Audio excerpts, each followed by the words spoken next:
If I had $1 for every time I saw something like this, I would be Jeff Bezos.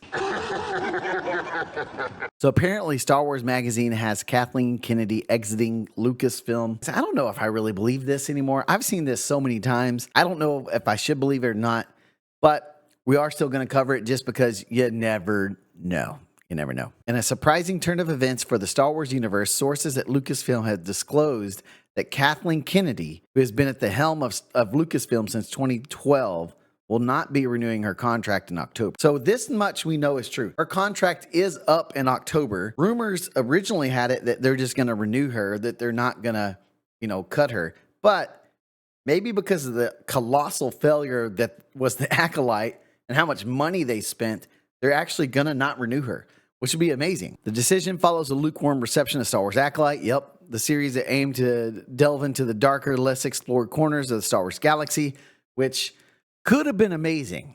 It really could have been amazing if you got into the lore of the Rule of Two, Bane, some of the Sith legends and things like that. But when instead we're focusing on witches. The show failed to resonate with the wide audience, continuing the trend of mixed fan and critical reactions to recent Star Wars projects under Kennedy's oversight. Yeah, I mean, the only thing that really has been decent under her oversight was The Force Awakens. And part of that was because all of us Star Wars fans were just excited to have Star Wars again. And it played up the nostalgia and things like that. And so we all were excited for that. It was overshadowed by several high-profile missteps. Solo. I actually liked Solo, guys. I actually liked it. I thought it was actually a good film. Failed to capture the audience that made the original trilogy and Force Awakens so beloved. See, I think The Force Awakens was probably the most okay out of the new trilogy. But honestly, the only reason why it was okay is because it was a return to Star Wars. The Obi-Wan Kenobi series, while greeted with nostalgia for its lead character, did not expand the universe in ways that excited the core fan base. Yeah, I mean, we saw this recently on Star Wars Theories channel. There was a really cool interview on there about the original script and how it would have been actually a movie trilogy. I encourage you guys to go watch it because I watched it and I was like, holy crap, we need to report a crime because we as Star Wars fans just didn't get something that would have been amazing. Kennedy's departure isn't solely about recent failures. It's also reflective of the broader shift in how Star Wars content is consumed and perceived. I don't know what they mean by that. They had to navigate the complexities of modern audience expectations, social media backlash, and ever-evolving landscape of entertainment, while streaming wars dictate much of the content strategy. I don't know if I buy all that. I mean, it really comes down to what makes good cinema is telling a good story. It doesn't have to be catered to modern audiences because there are things that extend past a time period, like certain values, like good versus evil, light versus dark, sacrifice versus selfishness, right? These are some of the themes that you see in Star Wars, like overcoming great odds. It doesn't matter what modern audience it is or what era it is, that will always resonate with people. I don't know if I really buy into the modern audience expectations because really, are our expectations really that high? We just want an entertaining Star Wars story, some cool Force action, and some lightsabers and pew-pew, and a good story. Like, that's all I want. Critics of Kennedy's leadership often point to the perceived deviation from the core elements that made Star Wars iconic. Well, yeah. Yes, it did. It 100% deviated from that. It became tentpole. Instead of something that's telling a larger, grander story, you're catering it too much for a specific type of audience. And while you may enjoy that specific type of audience may enjoy it, the broader audience just rejected it flat out. And that's the problem we have with Star Wars right now.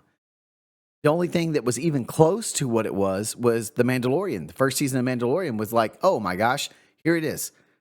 A Western in space, what we've always wanted, what we got with New Hope, things like that.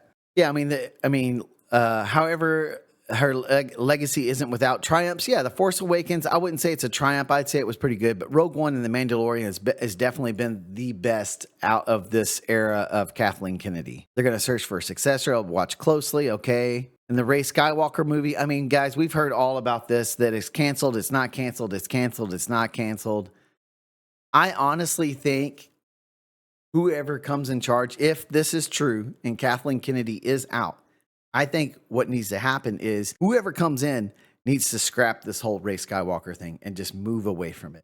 She can be a background character in the next story you tell or something like that. Just like Mando can be a background character.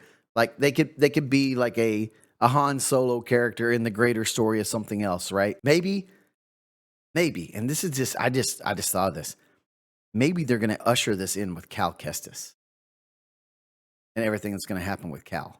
And maybe he's going to be the new master. Maybe Rey's going to come in as well and help with the order. And she can be one of the background characters. She can be like a grand master, right? So can Cal.